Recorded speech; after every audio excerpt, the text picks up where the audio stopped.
መጽሐፍ ዘዳግም ከ22 ከ21 እስከ 24 አንብብ ተብሎ አምላካችሁ ግድያ ይፈቅዳሉ ወይ ተብሎ ተጠይቆ ነበር። የኔ ሀሳብ አሁን ይህን ለማንሳት ሲሆን በእስልምና ቅዱሱ ቁርአን ላይም ሱረቱ አልተውባ 5 ላይ ልክ እንደ ክርስቲያን ቅዱሳዊ መጽሐፍ ስለመገዳደል ያወራል መሰለኝ። እኔ ያልገባኝ በዚች ጠባብ እውቀቴ አንድ መንፈሳዊ ሰውን ቀጥተኛ መንገድ የሚመራ ቅዱስ መጽሐፍ፣ ነፍስን የሚያለመልም አምላካዊ ቃልን የከተበ መጽሐፍ እንዴት ግድያ ሊጽፍ ቻለ? ወይስ እኔ በዚህ ጠባብ አእምሮዬ የተጻፈበትን ምክንያት አልተረዳሁትም? ስለምን ነበር ቅዱሳት መጽሐፍት እነዚህም ስለመገዳደል የተጻፉ ቃላቶችን ሊመዘግቡ የቻሉት የሚለው ነው።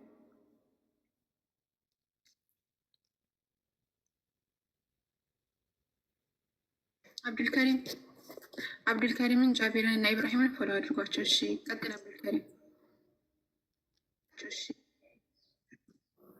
ኢብሮ ትልቁ ላይ ፋይል እንትን ስላለ ኢብሮ ትልቁ ላይ ኩና ክፈትለት ፋይል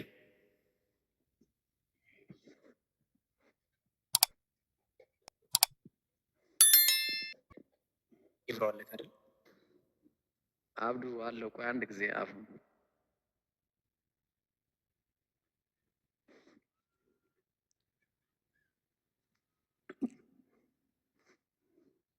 እሺ እስከዛ ሌላ ጥያቄ ልጠይቅ። ዛህሩ አንቺ ልትመልሽልኝ ከቻልሽ።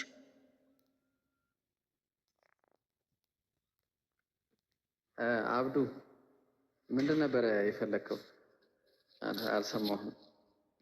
እሺ ጥያቄን ልድገመው። እንትን ክፈትለት። አይ እዚህ ጋር ስክሪን እንዲከፈትልህ እኮ ነው። እሺ አንድ ጊዜ ላይክ ግን 2 ደቂቃ ምናምን ነው ልከፍትልህ የምችለው። አንድ ጊዜ እያወጣው ነው። የሱረቱ ተውባን ነው። እዛ ላይ ያለውን ክፈት። እሺ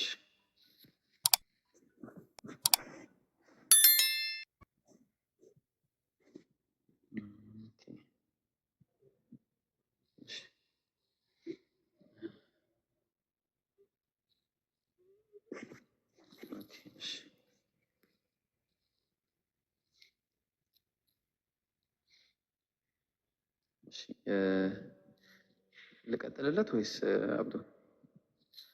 ቀጥል። ችግር የለውም። አይ ሀሳብ ካለ ቀጥል ነው ወይ ዝም ብዬ እንትን ለማለት ያክል ነው። እሺ ምስጉን አለ አለሁ ምስጉን። እሺ ምን መሰለህ፣ በዋነኝነት አላህ ሱብሓነሁ ወተዓላ ስለ መግደል ከመናገሩ በፊት ምንድን ነው በእስልምና ላይ መጋደል የሚለው ነገር እናየው። ሱረቱል በቀራ ምዕራፍ ቁጥር 156 ላይ ላኢክራሃ ፊዲን ይላል። በሃይማኖት ማስገደድ የለም። አየኸው፣ በሃይማኖት ማስገደድ የለም። ስለዚህ በሃይማኖት ማስገደድ ከሌለ ታዲያ ለምንድን ነው የተፈቀደው የሚለውን ነገር በቃ በዋነኝነት እዛ ላይ ቁጭ እናድርገው ሀሳቡን ማለት ነው። አንዱ ዋና አስኳል አለ በቃ እስልምና ላይ ያው በሱረቱል ሐጅ ምዕራፍ ቁጥር 38 ላይ ኢነላሃ ዩዳፊዑ አኒል ለዚነ አመኑ አለ። አላህ ለነዛ ላመኑት ይከላከልላቸዋል። ስለመከላከል ነው የሚያወራው። ኢነላሃ ላ ዩሒቡ ኩለ ኸዋኒን ከፉር ይላል። ስለዚህ አላህ ከዳተኛ የሆኑ ውለታ ቢሶችን የማይወድም ማለት። ታዲያ ለምንድን ነው የተፈቀደው ሲባል እነዛ ኡዚነ ሊለዚነ ዩቃተሉነ ቢአነሁም ዙሊሙ አለ። ለባርክ ምን አለ? ለእነዚያም ለሚገደሉት ምዕመናን እነሱ የተበደሉ በመሆናቸው አለ ምን አለ? መጋደል ተፈቀደላቸው። የተበደሉ እንዴት ነው የተበደሉት ከተባለ ምን አለ? አለዚነ ኡኽሪጁ ሚን ዲያሪሂም እነዛ ከሀገሮቻቸው የተባረሩት አለ ቢገይሪ ሐቅ ያለ ፍርድ ያለ ፍትህ ኢላ የቁሉ ረቡና አላህ ጌታችን አላህ ነው በማለታቸው ማለት ነው። አየህ፣ ስለዚህ ምንድን ነው አላህ ስብሐነሁ ወተዓላ እነዛ የተበደሉት ለሆኑ ሰዎች ነው መጋደልን የፈቀደላቸው የመጀመሪያው። ሁለተኛው ነገር ደግሞ ለምንድን ነው የተጋደሏቸው ሲባል እነዛ ያለ ምክንያት በቂ ያልሆነ ምክንያት ሳይኖር ሀገራቸው በመባረራቸው እና ጌታችን አላህ ነው በማለታቸው ብቻ ነው ይህን የተደረገባቸው። ለዛ ነው ምን አለ አላህ ስብሐነሁ ወተዓላ ወቃቲሉል ሙሽሪኪነ ካፋ እነዛ ሙሽሪኮችን ምን አለ ተጋደሏቸው። ከማ ዩቃቲሉነኩም ካፋ አለ። ልክ አንድ ላይ ሆነው ምን እንደሚያደርጓቸው ተመልከት፣ እንደሚጋደሏቸው ማለት። ስለዚህ እነዛ የሚጋደሏቸው ነው እንጂ ዝም ብሎ ላይክ ገደሉ የሚል ነገር የለም ነው። አንድ ልጨምርልህና ማስገደድ እንደሌለ ላሳየህ ማለት ነው በአጭሩ አንድ አያ። ከዛ በኋላ አብዱልከሪም ይቀጥላል ማለት ነው። እሺ ይኸው ምን አለ መሰለ ወቃቲሉ ፊ ሰቢልላህ በዛ በአላህ መንገድ ላይ ታገሉ አለ። አለዚነ ዩቃቲሉነኩም እነዛ የሚጋደሏቸው። በቃ ግን ምን አለ? ወላ ተዕተዱ ድንበርን ግን አትለፉ አለ። አየኸው ኢነላሀ ላ ዩሒቡል ሙዕተዲን አላህ ድንበር ኃላፊዎችን አይወድምና በማለት ይናገራል። አብዱ ቀጥል ኢንሻአላህ። ጊዜ የለም እኔ ቀጥል። አዎ እዚህ ላይ የሚሰማል ድምጽ ይሰማል ድምጽ ይሰማል ወንድሜ። አዎ አበብጀ እሱ ያስረዳህ ከሃይማኖት አንጻር መጋደል አንድ ሰው መጥቶ የሚጋደልህ ከሆነ ቢተው ግን ቢከለከል አላህ መሀሪና አዛኝ ነው። አምላካችን አላህ ከተመለሱ መሀሪና አዛኝ ነው ማለት ያስቀምጣል። ግን አዚ ሆል አንተ ጠቅላላ አድርገህ ስለጠየቅን እሱ ስለመጋደል ያለውን ያስራ አምላካችን አላህ በምዕራፍ 17 ቁጥር 33 ላይ ጭራሽ ሰውን መግደል ማለት ነው። ጭራሽ በሱረቱል ማኢዳ ላይ ያለውን ላንሳል። በምዕራፍ 5 ቁጥር 32 ላይ አምላካችን አላህ ምን ብሎ አስቀመጠ? መን ቀተለ ነፍሰን ቢገይሪ ነፍሲን አለ። ሰውን የገደለ ወይም ደግሞ ይሄ ምናልባት ሁለት ኦፕሽኖችን አስቀምጧል። ምን ለምሳሌ ሰው የምትገል ከሆነ አንተ የምትገል ከሆነ ካፒታል ፕኒሽመንት አለ። አንተ የሰው ነፍስ አጥፍተህ ከሆነ ለዛ ኮምፐንሴት እንዲሆን ተመጣጣኝ ምላሽ እንዲሆን ማለትም ደግሞ ፍትህን ለማስፈን ሲባል ካልሆነ በስተቀር አው ፈሳዲን ፊል አርድ አለ። ወይም ደግሞ መጥፎ ነገርን ወይም ደግሞ ለምሳሌ በጣም ጥግ የሆኑ ነገሮች ሽብር ሊሆን ይችላል፣ የመሳሰሉ ነገሮች ሊሆን ይችላሉ። ከዚህ ውጭ የሆነ የገደለ አካል አለ ፊል አርድ ፈከአነማ ቀተለ ናስ ጀሚዓን የሰው ልጅን ሙሉ እንደገደለ የሚቆጠረው በእስልምና። አንድን ሰው አንተ ተነስተ የሆነን ሰው ብትገለው ያን የገደልከው ሰው በአንድ ነገር ካልሆነ ማለትም ወይ ምድር ላይ በጣም ፈሳድ ወይም ደግሞ ይሄ መጥፎ ነገርን ማሰራጨትን ካልሆነ በስተቀር ያካል በተለይ ሰውን ሊያሸብር ይችላል፣ ሰው ገዳይ ሊሆን ይችላል፣ ሰውን እየጨረሰ ሊሆን ይችላል። በዛ ምክንያት ካልሆነ ወይም ደግሞ ሰው አጥፍቶ ካልሆነ ወይ ደግሞ እየተጋደለ ካልሆነ ከዚህ ውጭ ሄደ ሰውን ከገደል ቁርአን የሚያስቀምጠው ፈከአነማ ቀተለ ናስ ጀሚዓን አለ። ሙሉ ሰው እንዳጠፋ ነው የሚቆጠረው። በጣም ትልቅ ወንጀል ነው እኛ ጋር ሰው መግደል፣ በጣም ትልቅ ወንጀል። አያይዞ ደግሞ አስቀመጠ መን አሕያሃ ፈከአነማ አሕያ ናሰ ጀሚዓን ህያው ያደረገ ደግሞ አንድ ሊሞት ያሰበን ሊሞት ያለን አካል ህያው ማድረግ ደግሞ ልክ ሙሉ ፍጥረትን የሰው ልጅን በአጠቃላይ ህያው እንዳደረገ ነው ብሎ አስቀመጠ። ይሄ አንቀጽ አለውን ሰፊሽንት ነው።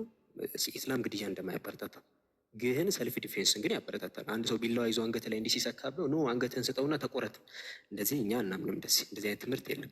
ለእያንዳንዱ ነገሮች ኮንሲኩዌንስ ሊሆኖች ሰው ስገል አንድ ሰው ስገለው ቢከላከልና አንተ ብትሞት ይሄ የራሱ ችግር ነው፣ ሰልፍ ዲፌንስ ነው የሚሆነው። ወይ ደግሞ አንድ ሰው ፈሳድን ምድር ላይ መጥፎ ነገርን እያሰራጨ ከሆነ ምድር ላይ ያን አካል ሌላ አማራጭ ካሌለ ያን አካል ማስወገድ ማትችል ከሆነ ሌሎች እንዳይበላሹ ሲባል ያን ሰው ማስወገድ ግዴታ ይሆናል። ከዚህ ከሁለቱ ውጭ ግን ብድግ ብላ እንደዚህ ሆነብኝ ምናምን ብለህ ሰውን እንደዛ አይፈቅድም። እንደውም አለ ወንጀሉ አንድ ሰው አይደለም፣ ፈከአነማ ቀተለ ናሰ ጀሚዓን ሙሉ ህዝብም እንደ መግደል ነው። እዚህ ይሄ ነው ያለው ነገር። በምዕራፍ 17 ቁጥር 33 ላይ ያስቀምጣል። ወላ ተቅቱሉ ነፍሰ ለቲ ሐረመ ላሁ ኢላ ቢልሐቅ ሰው እንዳትገሉ ካለ በኋላ ኢላ ቢልሐቅ በእውነት ቢሆን እንጂ ያለ። እዚህ ቢሐቅ የሚለው ምንድነው? አሁን የነገርኩን ሁለት ነገሮችን ያካትታል። ካልሆነ በጭራሽ እንዳገሉ ነው። ጭራሽ እንዳገሉ እንደውም ህያው አድርጉ። ህያው ካረጋችሁ ምድር ላይ የሚኖረውን ሰው በአጠቃላይ ህያው እንዳረጋችሁ ይቆጠራል በማለት የቁርአን ትምህርት ይህ ነው። እሺ ዳኒ ማን ነበር? ምስጉን። እሺ ወንድም ያብዱል ከሪም አላህ ፍቅሩንም እውቀቱን የሚጨምርልህ አላህ እውነት ተናገረ። የመጨረሻ ጥያቄ ካላስቸገርኩኝ መቼም ዛሬ በጣም እንትናችሁን ይዣለሁ። ይሄ እንደ መጽሐፍ ቅዱስ ሳይሆን እንደ አሉባልታ የምታሉት ትችላላችሁ። ማለት የሰማሁትን ነገር ያው ውስጤ ከሚቀመጥ መጠየቅ ስለምፈልግ ነው። በእስልምና ላይ መሰለኝ የሴት ምስክር ሁለቱ ምንድን ነው? የሴት ምስክሮች እኩል ነው ከአንዱ ምንድን ነው ከአንዱ የሁለት ምስክር ነው የሚባል አባባል አለ መሰለኝ። አንተ አስተካክለኝ። አንደኛው ነገር እሱ ነገር እንዴት ነው የሚታየው? አይብሮ ቀጥል። አሁን እዚህ ላይ ስሚዝ ማን አብዱ ፋይል መክፈት ግን አልችልም። ያው ግን አላህ ሱብሓነሁ ወተዓላ ለምን መሰለ ምስጉንዬ ይህንን ያለበት ምክንያቱ እንትን ነው ላይክ የሴቶችን ሁኔታ በማስመልከት ነው። ሴቶች ሁኔታ ማለት ምንድን ነው? በምስክርነት ጉዳይ በምን አይነት ምስክር በቃ በአንደኛዋ ምንድን ነው አላስበቋይ አንድ ፋይሉን ላውጣና እሺ ልቀጥል። በቃ ፋይል ላውጣ እንዴ ያስቸገርኩ ከሆነ በኋላ ይችላል። ችግር የለውም። አይ ላውጣ ችግር የለውም። እሺ አንዴ እሺ ያዙ አንዴ እሺ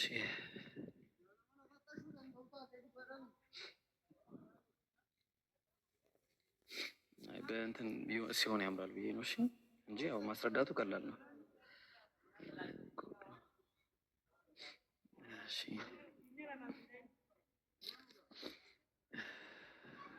ኦኬ ምዕራፉ ከሆነ ሁለት አይ በቀር አለ እንትኑን አግኝቼዋለሁ።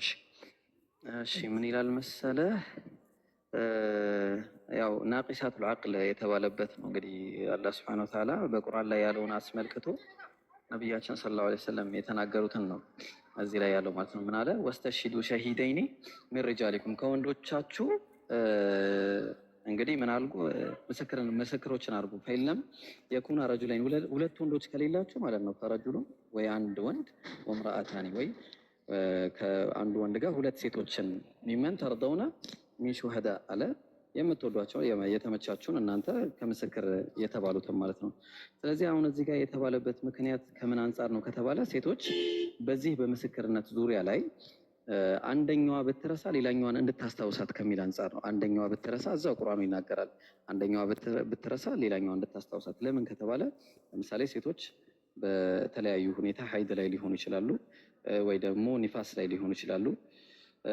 በተለያየ አይነት ሁኔታ ሴቶች ያው የተለያዩ ችግሮች ሊገጥሟቸው ይችላል። ከዚህ አንጻር አንደኛዋ ብትረሳ ሌላኛዋ ታስታውሳታለች ከሚለው አንጻር ነው ማለት ነው። ስለዚህ እንደውም በሐዲስ ላይ የተጠቀሰም ነገር አለ ናቂሳቱል ዐቅል በማለት ያው ወዲን የዲንና የዐቅል ኑቅሳን በሚል የተቀመጠ ነገር አለ። ግን ይሄ ከምን አንጻር ነው ከተባለ የዲኑ ኑቅሳን ከተባለ ምንድነው? ሰላትን በዛ ጊዜ ስለማይሰግዱ ነው።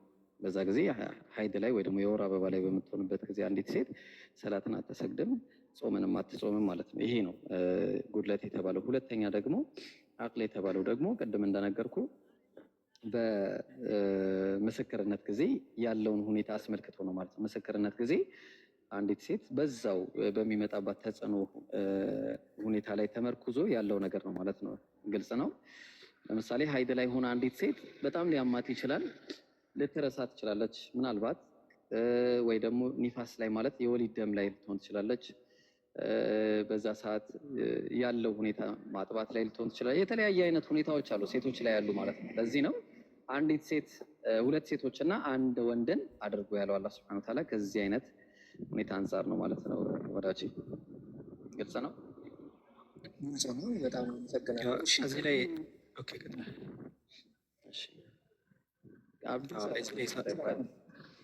እዚህ ላይ ሰፋ አድርገህ ያው ለማየት ተፍሲር ኢብኑ ከሲርም ላይ ፔጅ 724 ላይ ማየት ይቻላል። ይህ የተባለው ያው አሁን ኢብሮ እንዳለክ ለማስታወስ ያህል ነው። ግን ለምን ማስታወስ የሚያስፈልገው የሚል ነገር ሊነሳ ይችላል። የሆነ ኢንሲደንት ሲፈጠር ሙር ናቹራሊ አብዛኛው ማለት ይቻላል በጣም ኢሞሽናል ናቸው ሴቶች። ኢሞሽናል ናቸው። ለምሳሌ የሆነ ነገር ላይ አሁን ሁለት ሰዎች ፎር ኢንስታንስ እየተጣሉ ቢሆን አንደኛው የሆነ ነገር ሲያደርገው ካዩ በቃ እዛ ጋር እየጮሁ ሌላኛውን ኢንሲደንት ምናልባት እንትን ላይ ላያዩት ይችላሉ። የአንደኛው ምልከታ አንዷን ብቻ ከምትሰማ ሁለቱን ብትሰማ እጅግ የተሻለ ነው። ፕላስ ደግሞ ሙድ ቼንጅ አለ። ናቹራሊ ደግሞ ሙድ ቼንጅ አለ። ያ ማለት አንድ ሰው ማንስትሬሽን ሳይክል ላይ ሲሆን በጣም ሆርሞናል ቼንጅ አለ። ኢቨን አንዳንድ ህገ መንግስቶች ላይ እኮ አንድ ሴት ኢቨን እዛ ሁኔታ ውስጥ ሆኜ ነው ይሄን ወንጀል የሰራሁት ብትል ኢቨን ቅጣት መቅለያ ሁሌ ይሆናል። አንዳንድ ለምን ሲባል ኖርማል ሴት ላይ ላይሆኑ ይችላሉ። በጣም ብዙ ነገር አለ ኢንፍሉዌንስ የሚያደርጋቸው ሴቶችን በጣም ብዙ እና ከዚህ አንጻር ፍርድን ደግሞ እንደ ሙሉ ሰፋ ያለ ነገሮችን አይተ ፍርድ እንድሰጥ የተሻለ ይሆናል። ምክንያቱም ነገሩን ሙሉ ከማጣራት አንጻር ሁለቱ እየተዋወሱ ቢነግሩህ ይሻላል። ለምን ሲባል በዛ አንጻር ምክንያቱም እንትን ሊሆን ይችላል። ይሄ አንደኛ ኢሞሽናል ናቸው፣ ሁለተኛ ያሉበት ሁኔታ ይወስነዋል። ከዛ አንጻር ነው። ስለዚህ በዚህ መልኩ ተወሰደው እንጂ ከማነስ አንጻር የመጣ አይደለም። እሺ በጣም አመሰግናለሁ። አሁን እነዚህ ነገሮች ግልጽ እንደሚሰፈል እኮ ነው። እሺ ከዚሁ በተያያዘ ሆኖ አንድ ሁለት ጥያቄዎች ልጠይቅና አንደኛው እንኳን አይደለም ሁለት ጥያቄዎች የተያዘ ልጠይቅና የመጨረሻ ላብቃ። አንደኛው ልክ እንደዚሁ ነው። አሁንም በእስልምና የውርስ ህግ ላይ የሴቶች ድርሻ ከወንዱ ግማሽ የሚያንሰው ለምንድን ነው ይላል። ይህ ከዛ ጋር የተያያዘ ነው። መመለስ አይጠበቅብኝም ብለህ ካሰብክ መተው እንችላለን። ሌላው በእርግጥ እርግጠኛ አይደለሁም አባባሉ ራሱ ባይብል የእስማኤልን ዘርና አካባቢውን በኢስላም ይባርካል ይላል። ይህ አባባሉ ግልጽ አልሆነልኝም። እንደ ጥያቄ ሳይሆን እንደ እውቀት ማወቅ ስለፈለግኩኝ ነው። ልነግረኝ ከቻላችሁ።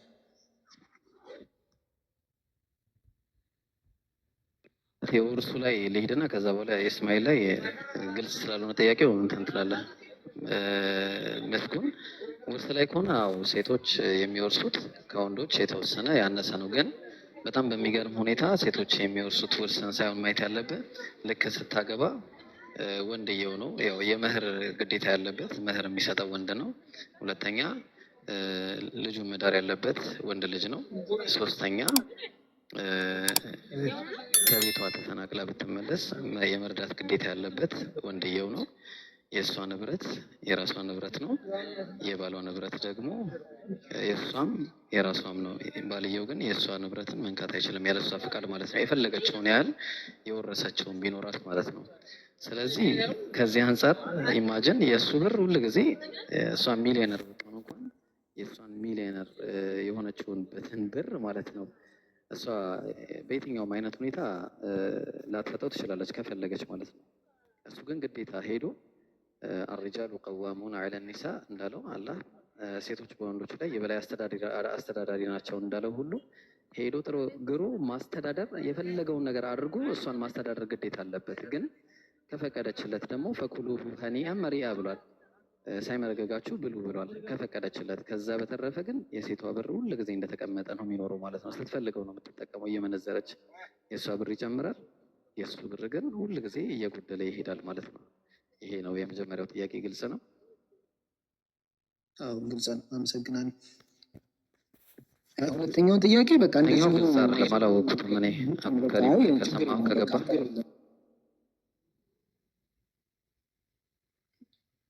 ችግር የለም። አጣርቼ በስነ ስርዓት ባለው መልኩ ብጠይቅ ይሻላል ሁለተኛውን።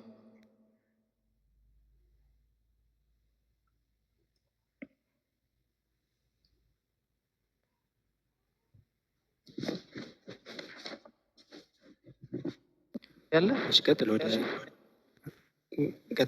ጥያቄ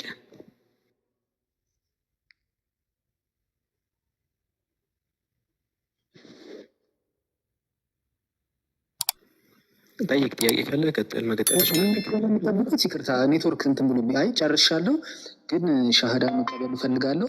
ክብራችሁ መዳፈርና ንቀት ሳይሆን ግን በጣም ስለምወደው ባላህ ፍቅር ሁሱን በሁሱ አፍ ብይዝ ደስ ይለኛል።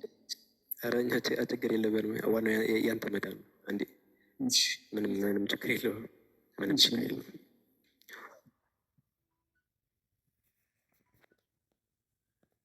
እስካሁን ታግሳችሁ አላዋቂነቴን ስለጠበቃችሁ በእውቀት ሰዓችሁን ያላችሁን ስላካፈላችሁ ባላህ ፍቅር አምላክ ይስጥልኝ። ምንም ችግር ኃላፊነት ነው እኮ ይሄ። አምላካችን አላህ በሱረቱን ነህል ምዕራፍ 16 ቁጥር 125 ላይ ወደ ጌታ መንገድ በመልካም ግሳጼ ተጣራ በለዘብታ ቃል እያለ ያስቀምጣል። እዚህ ወደ ጌታ መንገድ ተጣራ በማለት ቁርአን ያዘዘው ነው። እሺ አምላካችን አላህ አዞናል። ይሄ ግዴታ ነው። ይሄ ግዴታ ነው። ለዛ ነው አንተም መብትህን የጠየቀው እንጂ የሆነ ኃላፊነት እንትን ማስቸገር ሳይሆን መብትህን የጠየቀው። እኛ የማስረዳት ግዴታ አለብን የምናውቀው እስከሆነ ድረስ ማለት ነው። ምንም ችግር የለም። ሌላ ሰው ካለ መቀጠል ይችላል። እሺ በቃ ሌላ ሰው ይጠይቅ። እኔ ሚውት አድርጌ እጠብቃለሁ። እሺ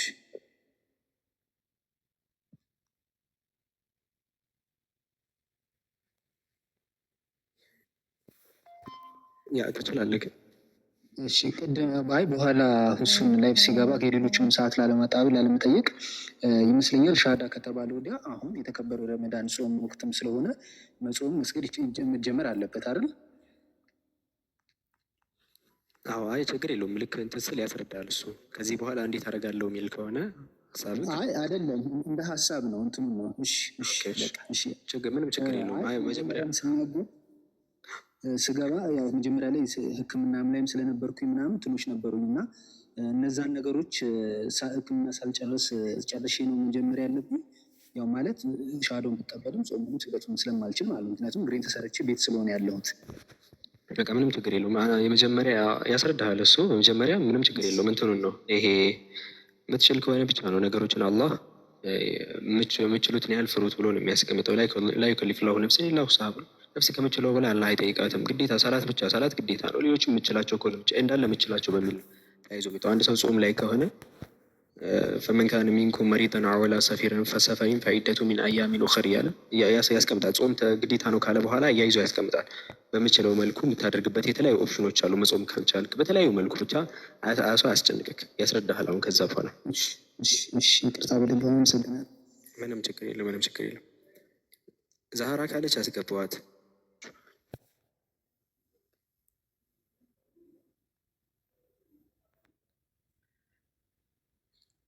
እሺ መጽሐፉም ዝም ነው ምናምን እንደሚባል ሆነ። እሺ ዳንኤል ማን ነው? ዮኒ ይሰማል? ዳንኤል እሺ ዳንኤል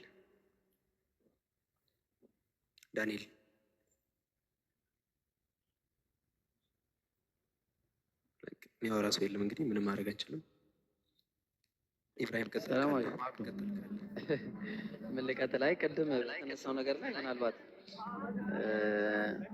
አንድ ነገር ማለት አሁን ለምሳሌ አንዲት ሴት ለምንድን ነው በ12ኛ ክፍል እና በማትሪክ ጉዳይ ላይ ለምንድን ነው ከወንዶች ማለፊያ የሴቶች ማለፊያ የቀነሰው? አብዱ ታብራራልኛለህ? ይሄን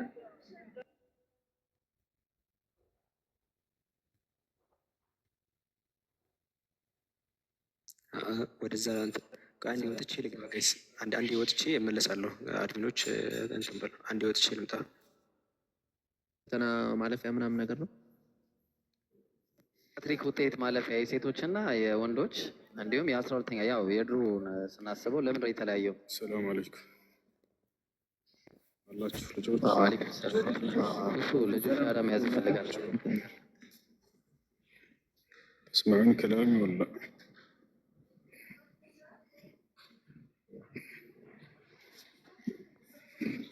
በጀላ መስሉን ያወራል ብዙ مالكت مسكون አውራው እሺ مسكون አለ አለሁኝ እዚህ እሺ ሻሃዳ ልትይዝ ወሰንክ? አዎ ማሻአላህ የምለውን ቃል አብረህ እየተከተልክ በል። እሺ አላሁ አክበር አሽሃዱ አላ ኢላሃ ኢለላህ ወአሽሃዱ አነ ሙሐመደን ረሱሉላህ። ማሻአላህ ከዚህ በኋላ ሙስሊም ነሃል። አላህ ምስጋና ይገባው። አሁን ያልከው ቃል የሸሃዳ ቃል ወይም የምስክር ቃል ይባላል። ትርጉሙ አሽሀዱ አን ላ ኢላሀ ኢለላህ ማለት እነሆ ከአላህ በስተቀር በእውነት የሚመለክ ሌላ አምላክ የለም ብዬ መሰክራለሁ ማለት ሲሆን፣ ወአሽሀዱ አነ ሙሐመድን ረሱሉላህ ማለት ደግሞ ሙሐመድን የአላህ መልእክተኛና ነቢይ ናቸው ብዬ መሰክራለሁ ማለት ነው። ከዚህ በኋላ ሙስሊም ነሃል። አንድ ሰው እስልምና ሲቀበል አላህ ምን ያደርግለታል ለዚህ ሰው ከተባለ የመጀመሪያ የሚያደርግለት በሰለመበት ቀን ያለፈ ኃጢአቱን ስህተቱን ሁሉ ይቅር ይለዋል። ይህን አላህ በቃሉ ላይ ሲናገር ቁል ለለዚነ ከፈሩ እየንተሁ ይግፈር ለሁም ማ ቀድ ሰለፍ ይላል። ሙሐመድ ሆይ እነዚያ ለካዱኝ ባሪያዎች እንዲህ ብለህ ንገራቸው ካለበት ክህደት ቢቆጠቡና ወደ እኔ ቢመለሱ ይግፈር ለሁም ማ ቀድ ሰለፍ ያለፈው ሁሉ ወንጀል ይማርላቸዋል ብሎ ቃል በቃል አላህ ተናግሯል። ይህ ነው። በቀጣዩ ዓለምስ ምን ቃል ተገብቶለታል ለሙስሊም ከተባለ አላህ ራሱ ወበሽር ለዚነ አመኑ ወዐሚሉ ሷሊሓት አነ ለሁም ጀናትን ተጅሪ ሚን ተሕቲሃ አልአንሃሩ ኻሊዲነ ፊሃ እያለ ይናገራል። ሙሐመድ ሆይ ለእነዚያ በእኔ በአላህ ላመኑ ሰዎች መልካምንም ለሰሩ አብስራቸው በቀጣዩ ዓለም ገነትን እንደሚወርሱ በእርሷም ውስጥ ለዘለዓለም ዘውታሪዎች ሲሆኑ እያለ ይናገራል። እና ይህ ነው እንኳን ወደ ነቢያት መንገድ ወደ እነ ኢብራሂም ወደ እነ እስማኤል ወደ እነ ኢስሐቅ መንገድ ወደ ሆነው ወደ ኢስላም መጣህ። አላህ ምስጋና ይገባው። አንድ ሰው እስልምና ሲቀበል ሌላው ሻወር እንዲወስድ ታዟል፣ ለሶላት ዝግጁ ይሆን ዘንድ። ከዚያም ስለ ሶላት አሰጋገድ መማር እዚህ ላመንከውና ለመሰከርከው አንድና ብቸኛ ለሆነው ለአምላክ ለአላህ ብቻ መገዛትን ትጀምራለህ ማለት ነው። ስምህ ማን ነበር? ምስኩና አልአዛር ወይም ኃይለ መስቀል በክርስትና የነበረው። አይሽ ደስ የሚለው ሙስሊም ስም ማን እናውጣለት? እስኪ ልጆች ስም አውጡ። እኔ ሙሐመድ ቢሆን ደስ ይለኛል። አዎ እኔም ልቤም አፌም ደጋግሜ ስማቸው መጥራት ደስ የሚለኝ እሳቸውን ቢሆን ክብሬ ከበቃቸው። ማሻአላህ ለአላህ ምስጋና ይገባ። ከዚህ በኋላ ሙሐመድ ነው ስሙ። ወንድማችን ከነቢያችን ሙሐመድ ሰለላሁ ዐለይሂ ወሰለም ጋር ከነ ኢብራሂም ከነ ሙሳ ከነ ዒሳ ከቀደምት ነቢያት ጋር አላህ በጀነት ይሰባስበን ሁላችንና ይህ ነው። ሌሎች ወንድሞች የምትጨምሩለት ካለ ጨምሩለት። ባረከላሁ ፊኩም። ምስቢዞ አሰላሙ አለይኩም ወረሕመቱላሂ ወበረካቱ። እሺ እሱ ግን ልጠይቅ ነበረ። ይቅርታ ስንት ስራ ላይ ኮንክ። እሺ ቀጥሉ አለውኝ። አይ መጀመሪያ ላይ እንደተናገርኩት ያው እኔ እንደነገርኩት ከሆስፒታል ስለወጣሁኝ ገና ስራ አልጀመርኩኝም፣ ቤት ነኝ እና ሁለቱንም እግሬ ሰርጀሪ ስለተሰራው መነሳትም አልችልም። ያው ለመስገድም ለመጾም ገና መድኃኒት አልጨረስኩኝም እና ይህ ነገር እንዴት ነው እንደ እንትን ይቆጠርብኝ ይሆን? ችግር የለውም። አሁን አንተ ነቢያችን ሰለላሁ ዐለይሂ ወሰለም ምን አሉ?